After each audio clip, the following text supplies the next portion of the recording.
Hello, my name is 환산스님 and this is Sun Meditation in English.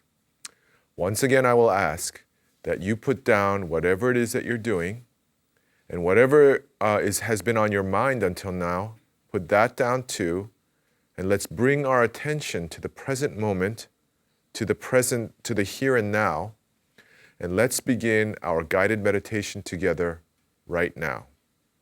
So all of us, please assume our seated meditation posture.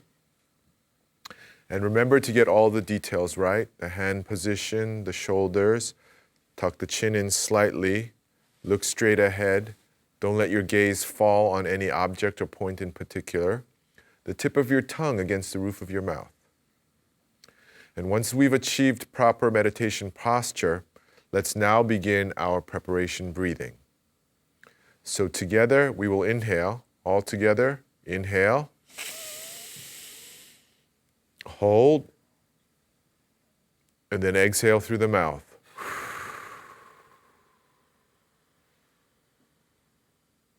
And now let's enter into our abdominal breathing and our hwadu at the same time.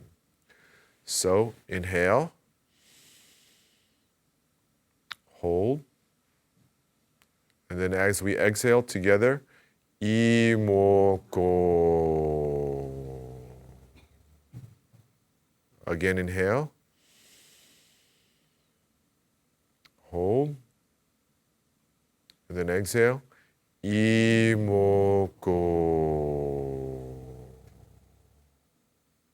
Now, the most important thing in holding the hwadu, as we breathe in and hold and breathe out, first of all, is that you really want to feel like the hwadu has become one with your breath, as if the hwadu is physically emerging from your dantian, from your lower abdomen, the space about 2 inches below your navel or 3 or 4 centimeters below your navel in the center of your body. Is that the most important thing with holding the hwadu is a sense of urgency.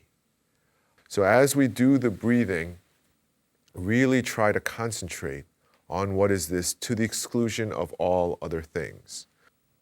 So for the course of this program, really try to engage this breathing, this posture, and especially the imoko hwadu with the greatest sincerity and urgency possible. Now, the topic for today's contemplation and meditation is the power to change ourselves. Now, what I hear often from both my Korean and international friends is that the kind of thing that I hear is, I feel like I've lost my passion, or I am living without passion. I feel like I'm just going through the motions of living, but I'm not really alive.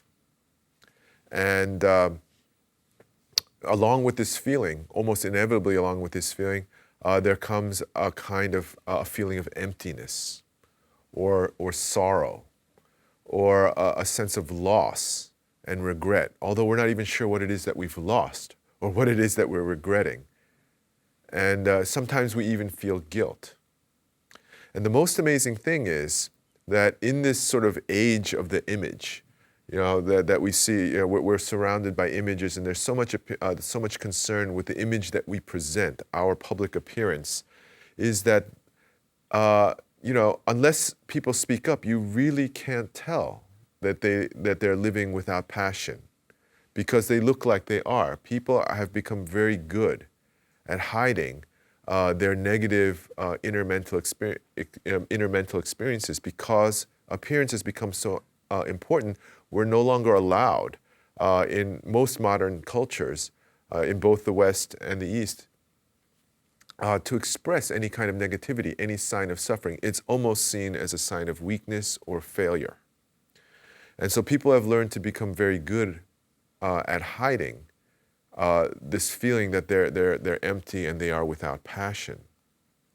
But no matter how good a show we may be putting on, the truth is very many of us feel this sense of being, of having lost their passion, lost their dreams, lost their vitality. And the question we want to ask today is that, well, how can we get it back? What can we do for ourselves to change ourselves, to renew ourselves, to initiate a kind of psychological and spiritual rebirth? Now, one of the things that I also hear in this kind of situation is that people say that I've become too lazy, or I am too lazy, as if laziness is some kind of immutable human trait, as if it's something genetic. Now, I'm not sure whether there's some genetic component to laziness, but in my own personal experience, I would like to say that I don't believe anyone, any human being is lazy. I think, or any living being. I think all living beings, and especially human beings, want to live. And they want to live very much. I think that laziness is the consequence of unwise living patterns or unwise regulation of our thoughts and emotions. So I'll give a few examples. I think laziness can occur as a kind of paralysis, that we feel stuck and so unable to move, and then eventually we stop trying to move. And one of the reasons for this can be a deep internal psychological conflict. For example, maybe my mother raised me to be idealistic and kind and humble, but my father raised me to be, achievement-oriented, aggressive, and competitive. So when I try to do one, the other teaching holds me back. If I try to be kind and humble, then a part of me feels like I should be, strong and assertive. And if I try to be, competitive and achievement-oriented, a part of me feels like I'm being too harsh and too aggressive.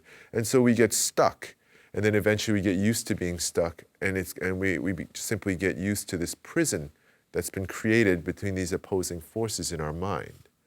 So that's not natural laziness. That's a consequence of us being unable to process the forces that shape our lives.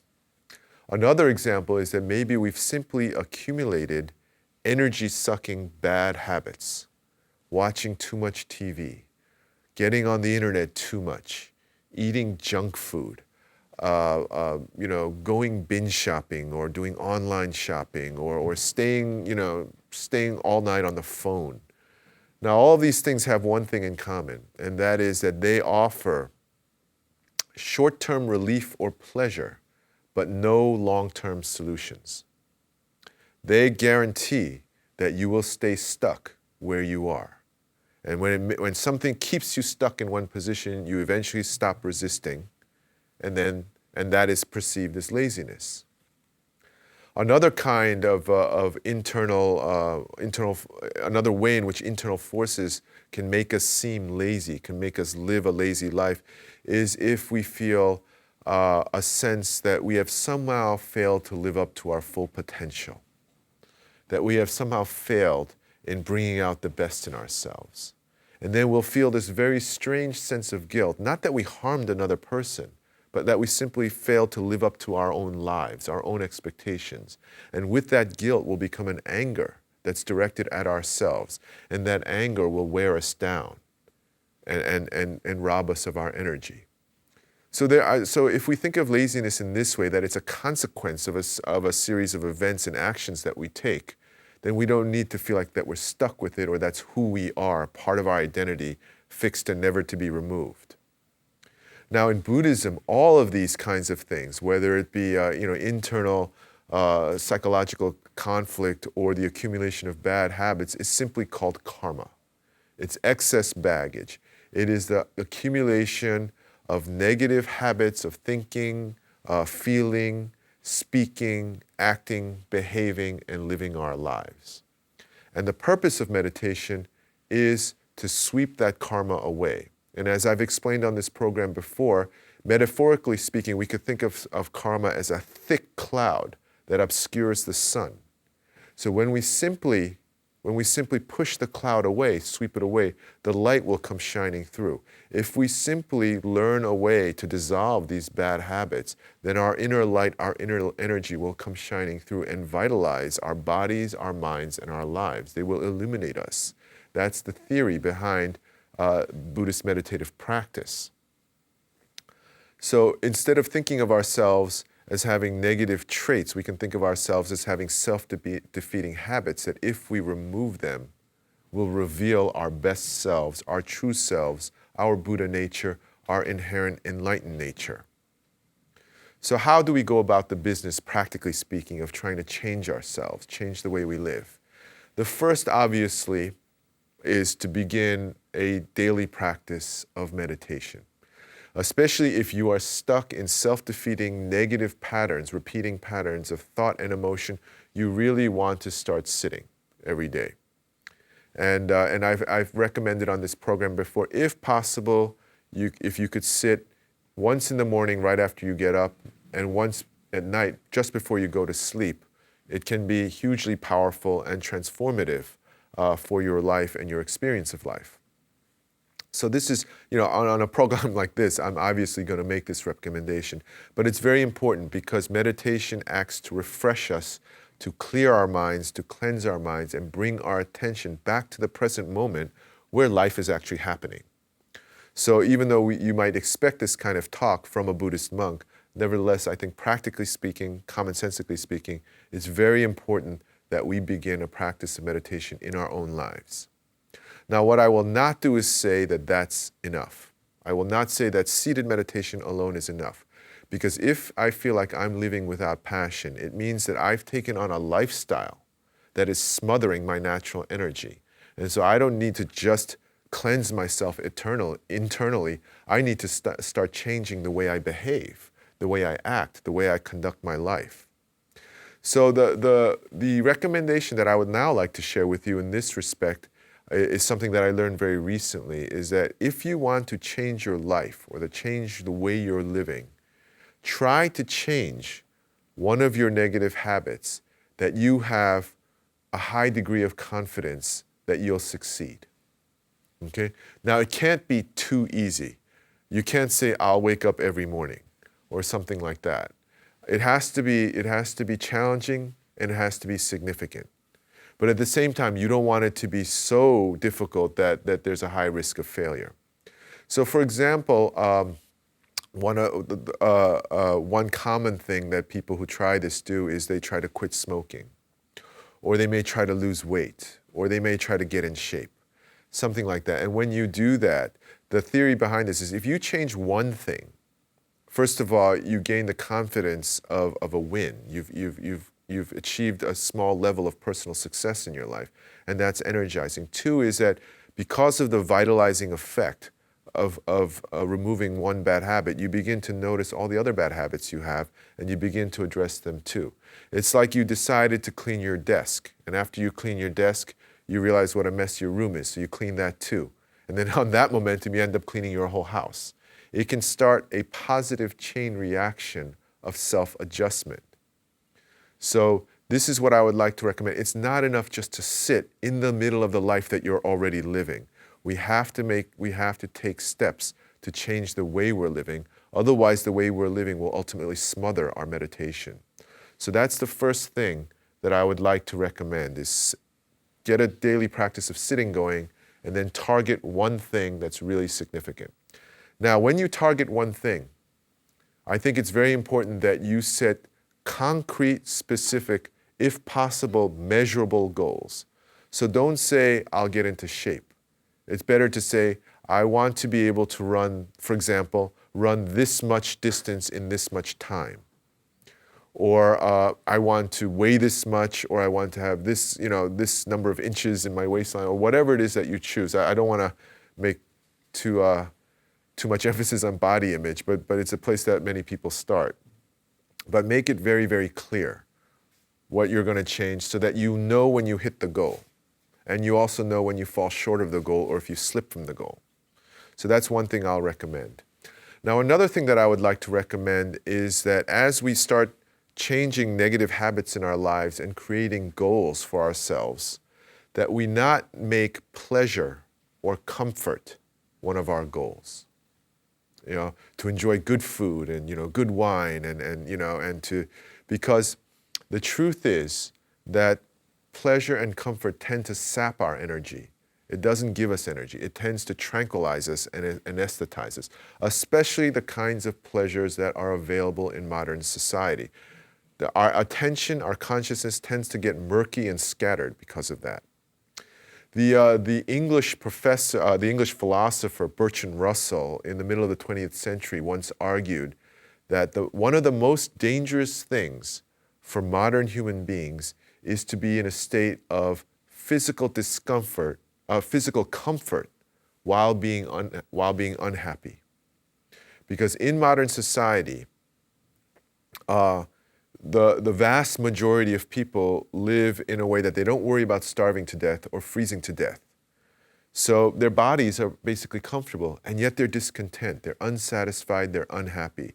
He said that's a very dangerous place to be because it's so hard to get up from your place of comfort. So you really don't want to make comfort and pleasure your end goal. Now the problem is that if you're the kind of person who's watching this show, you at least own a TV and you probably have some level of comfort and pleasure in your life. So how do you get out of that? If you're already stuck there, if you're already stuck in a place where you have a routine life, where you're not under immediate threat of starvation or economic collapse, how do you get up? When you're sort of paralyzed on the sofa in front of the TV. And one of the ways to do that, people usually won't move because of a mild discontent. They need to feel specifically threatened. And then they need to feel like they're being damaged. You may not feel like your present financial situation is bad enough to warrant, an emergency response. But if you learn suddenly that someone's taking money out of your bank account and stealing from you, you'll probably run right away. The sense of personal damage is highly motivating. So what we want to do is we want to calculate the ways in which, specifically, my passionless way of living is damaging me. And what specific opportunities am I missing or have I missed because of the way I live? Think of the dreams we've had when we were young. How many of those dreams have I lost or missed or simply put aside along the way? How much am I losing? I am losing every single day. And I would like to use a slightly gruesome metaphor. To live without passion or purpose or direction is like having an IV stuck in your arm, and every day you're leaking blood. Now, if that literally happened to you, even if they were taking just a little bit of blood away from you every day, you would probably fight as hard as you can to get that IV out of your arm. But we don't see the blood that we're losing in our passionless lives, and so we don't move as quickly. But what we're losing is time. Every day lived like this is another day of our life, more precious than blood. We can make more blood in our bodies. We cannot make more time. So every day is a day that we'll never see again. This is the Buddhist teaching of impermanence. We have a very limited time in this world. And every day is being taken from us. Every minute is being taken from us. So we need to act fast. So if you need to get yourself off the couch and get yourself running, think of impermanence. Think of the fact that you will never again have this day, this moment to live again. And you are one day closer to dying. And we need this. This is the primary motivator in Sun Buddhist practice, and it will motivate us in our daily lives as well. So why don't we ponder that for a moment, and we'll take a break here, and then we'll continue when we get back.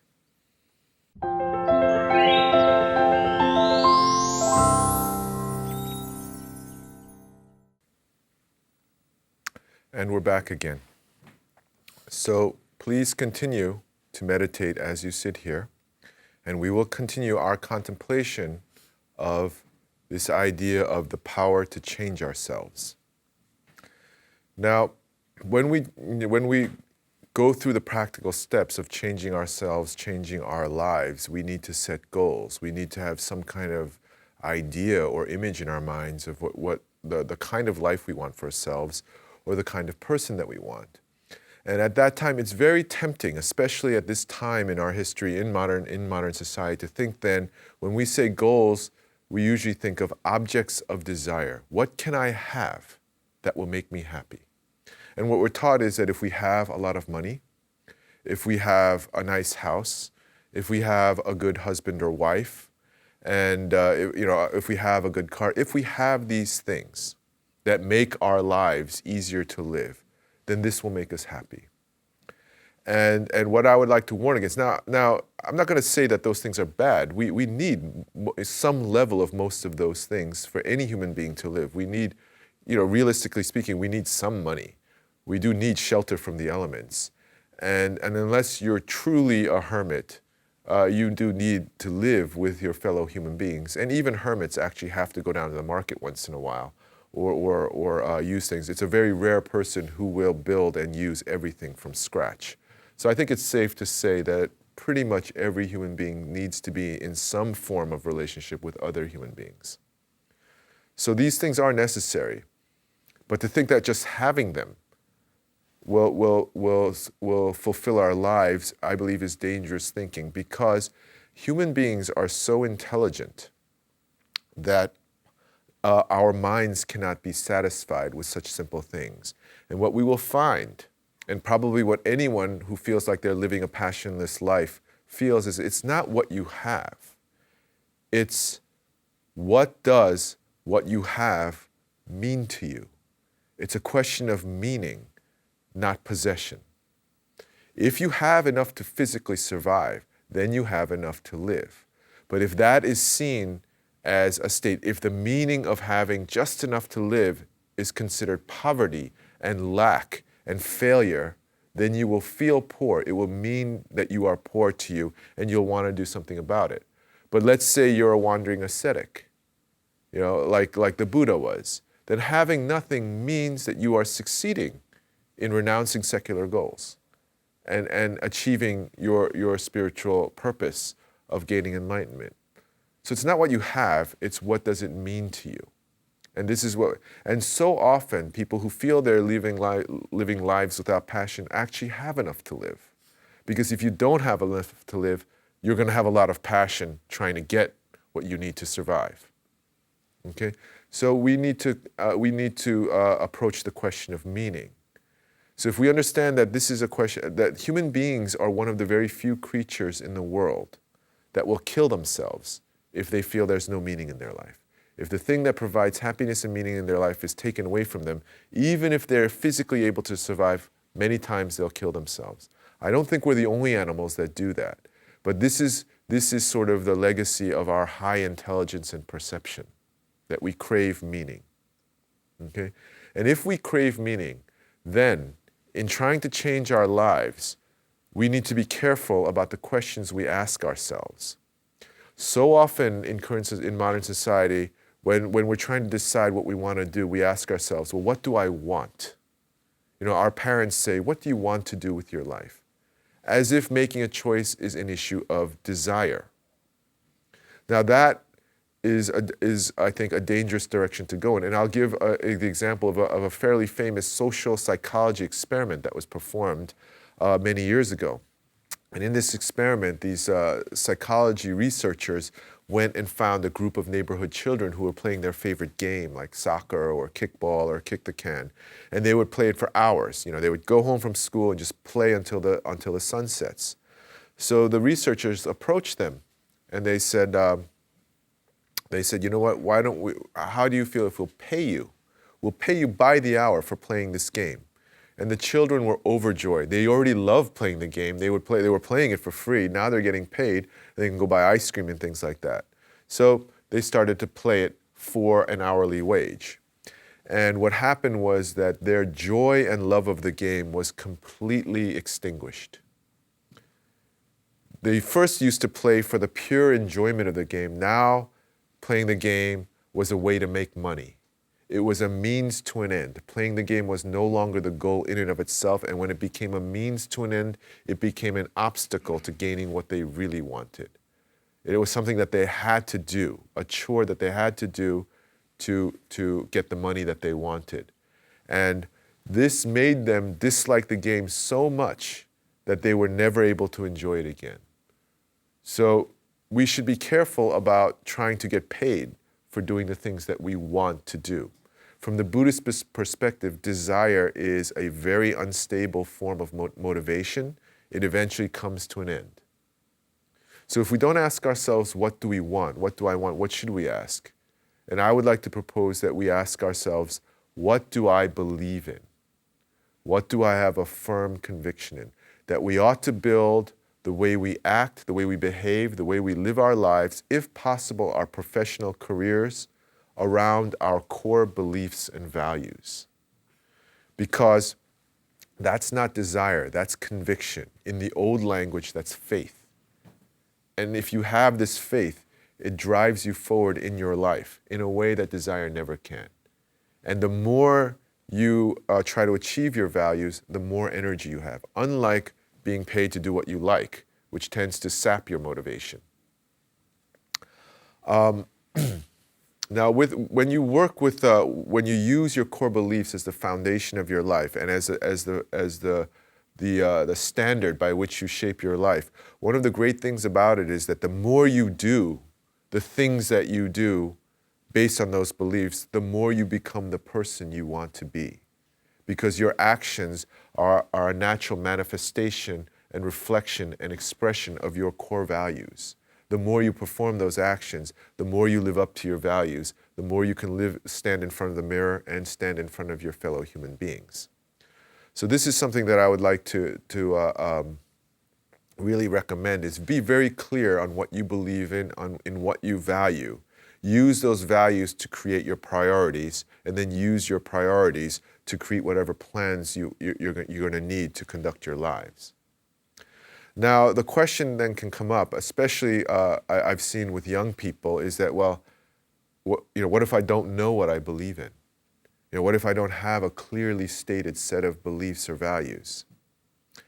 And the problem with that is, if you don't know what you believe in, then fundamentally speaking, you don't know who you are. And what I would like to say on that point is, if you don't know who you are, that's okay. It is totally okay. You are not a loser. You are not a failure. You have not been defeated. Not knowing who you are is a very natural occurrence in life. It happens to us all the time through the years. We lose ourselves. We go thinking we're one person. We sort of have a set identity, and the years pass, and suddenly we realize we're not the person that we used to be. And we don't know what we want or what we believe in anymore. It's a natural consequence of growth, and it should not be something that we feel ashamed of. The better response to not knowing who you are and what you believe in is to treat it as an adventure of self-discovery. That you are now embarking on a journey, that your life and who you are is once again undiscovered country, unexplored territory, full of treasures buried beneath the surface. Go in with optimism. This is the promise of Buddhism and of every major religious tradition in the world, that the best in us is hidden deep within us, away from sight, and needs to be dug up, needs to be dug into. And this is not selfish either, to search for yourself. Because if you don't search for the best in yourself, if you choose to live without passion, not only are you making yourself unhappy, you are denying the world the best that's in you. By becoming your best possible self, you will naturally have a positive influence on the world. People who are highly motivated and have high levels of conviction naturally inspire those around them. And you will be denying that to other people. So take this on as a kind of joyful responsibility, rather than as trying to make up for an error or some kind of character defect. We don't have to feel negatively about ourselves just because we're not clear on our values. So that's a very important point I would like to make. So often when we feel that we're living without passion, it's because we've lost our sense of who we are and what we believe in. And if we need to reclaim that, then we need to proceed with a sense of adventure and hope and optimism, not guilt and regret and shame. So that's a very strong recommendation that I would like to make on this point. Now we can take that kind of attitude, and if we do that, then one of the first things that we will experience is very naturally fear. Because most human beings fear change. They fear creating change in their lives. And so the natural question is, well, I do want to change my life. Maybe I want to change my job, or move to another place, or even move to another country, or do something that I've always been dreaming about. And I'm afraid. I'm afraid I won't succeed. I'm afraid that I will lose what I already have, because even though I may not be happy, at least I'm not dead. At least I'm not starving to death. So what if I lose this, lose what little bit of comfort and pleasure I have, and get nothing back? And this is we can often feel this anxiety and this fear to unreasonable levels, but it is a reasonable worry. This fear of the unknown consequences of change. And what I would like to say to that is that researchers have found when they interview elderly people that people don't regret failure the most. They don't regret making mistakes the most. They don't regret defeats the most either. In time, we can come to live with it.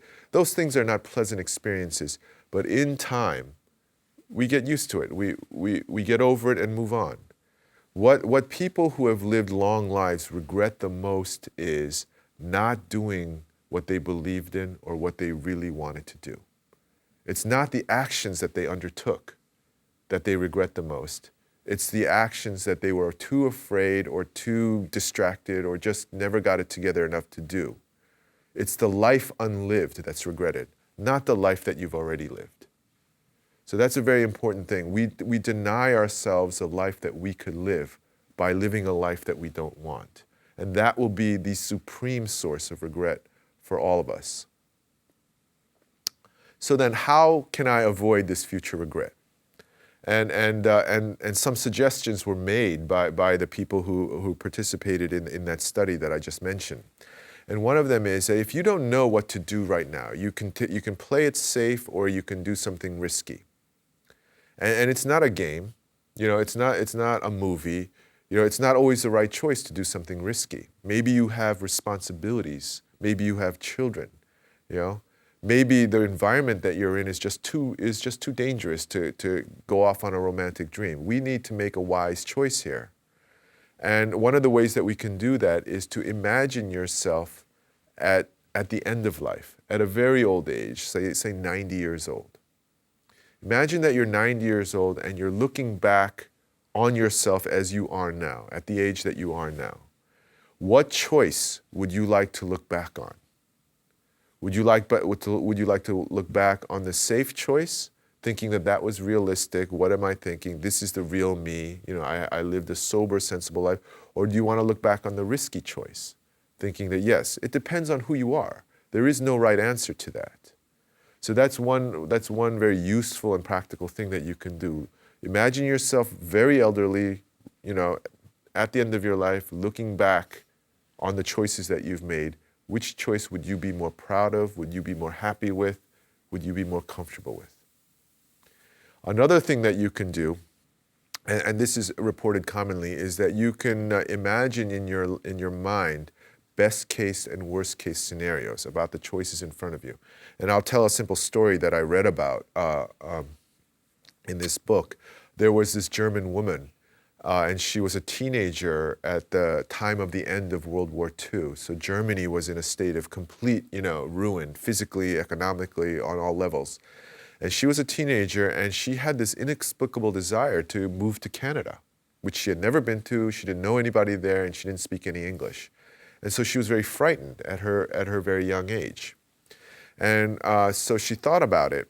And she thought, well, what's the worst thing that could possibly happen? And she thought that the worst thing that could possibly happen is that she goes to Canada, she fails to learn the language, she can't get a job, she can't make friends, she can't meet a man and get married, she's forced to come back. And then she realized, if that happens, I will be right where I am now. And this is bearable. I can bear this. And then she thought, well, what's the best thing that can happen? I can go there, I can learn the language, I could make friends and get a good job and meet someone to raise a family with, and things will work out. And she realized, well, that could be a possible payoff. So really, she had nothing to lose and everything to gain. And so she did indeed move to Canada, and she did indeed achieve all of those goals because she was able to imagine them and focus on them. So this is another very practical thing that you can do. Imagine the worst case scenario and the best case scenario. And often the worst case won't be as bad as you may think it is, and the best case won't be as difficult to achieve as you may imagine it is now. Now, people, when they're dealing with fear, the fear of failure, the fear of setbacks, often think, well, I'm not, maybe I'm not smart enough, or maybe I don't have enough talent to pull this off. So I would like to address that, because that is a realistic concern. Now, recently, in studies of education, researchers have found that the best indicator of future success in your life endeavor is actually not intelligence and not talent. And which is a good thing, because intelligence is a very fixed quality. It's very hard to raise someone's level of intelligence. Okay, and I would imagine talent is probably similar. Our inborn talent. What they say is the most powerful predictor of future success is actually grit. In English, is old-fashioned grit, persistence, never giving up, determination. This is the greatest predictor. And this is actually a result of statistical study. In another study that I heard about, which was actually a very large-scale study that was performed many years ago across a great variety of human disciplines, like athletics, business, politics, service industry, art, really all the forms of professional endeavor that you can think of. From very high levels like CEO to basic labor and service jobs. So they did all this, and what they wanted to study was, why is it that the best ones in each field, the number ones, are so superior to the number twos? There's usually a big gap between the one who's recognized as the leader of the field and all the closest competitors. In fact, the gap between number 1 and 2 is much larger than the gap between 2, 3, and 4. So they wanted to find out what it is. And their theory was that, well, number 1 has some kind of special genetic gift, that they're just, that the best athletes are just born stronger and faster and more durable. That the best, businessmen just are smarter, for example. And what they found was, in this very detailed study, was that actually there was no statistical difference between the number ones and the number twos. They were actually, in terms of their natural endowments, they were quite similar. The real difference came in training, in effort. The number ones just had an amazing ability to just keep pushing and pushing and training and never giving up.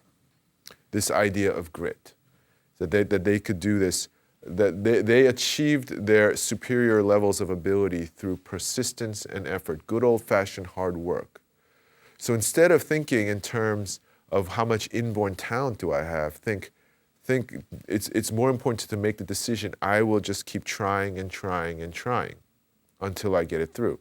And this is a theme that comes up in Sun Buddhism as well. They say, stay with one hwadu. In the Korean proverb, dig one well. When you're trying to dig up water, don't dig a well here and then there and then here. They say dig one well and just keep digging no matter what you run into. Tree roots, an underground boulder, whatever. Just keep digging. If you need dynamite, use dynamite. If you need to burn something, burn it. But just keep going and then you will get there. Even in Buddhism, enlightenment is not reserved for the gifted few. It's reserved for those who try the hardest. And that's probably a law that goes across all human domains. So once again, it's not an idea of how good am I at this. It's simply as how hard will I try. So that's another thing that I would like to share with you. Now, when I first met my teacher, Sun Master Songdam, on a human level, without bringing in talk of enlightenment, I was deeply impressed by him as a person because he seemed to be someone who had really lived up to his values, who had stuck with his core values throughout his life, and and sacrificed for them and devoted his life to them. And I was enormously impressed by that integrity that he seemed to have, and I was very envious of it and wanted to learn it from him. And over the years, in meeting with him from time to time, and then living now as his attendant, just through my relationship with him, a set of questions, I guess, appeared in my mind as a result of of my interaction with him, and these questions have acted as a kind of guide to me, and I regard them as a kind of gift that he gave to me, a teaching that he gave to me that came out of this master-disciple relationship. And I would now like to share this gift that I received with all of you in the hope that it will help you as it has helped me. So I have found it helpful to ask myself, am I really going to live my entire life, get old, get sick, and die with my song left unsung? Am I really going to live my entire life, get old, get sick, and die, never having lifted my finger for anyone else? Am I really going to live my entire life, get old, get sick, and die without giving everything I've got back to the world? Am I really going to live my entire life, get old, get sick, and die without getting enlightened and helping all other living beings to get enlightened too? This is one of the greatest gifts I feel that I've ever received, and I really do hope that it is as helpful for you as it has been for me. And I ask, in conclusion of today's program, that you believe in the power to change yourself and your own lives in the direction that you want as much as you possibly can. In your head is still the greatest computer that's ever been made. You don't have to be a genius in the eyes of others. You just have to have a functional brain, and the rest can happen if we try hard enough, if we have the faith and the conviction. Thank you once again for participating in today's program, and once again I will conclude. May we all achieve the Buddha. And now for our closing session of meditation.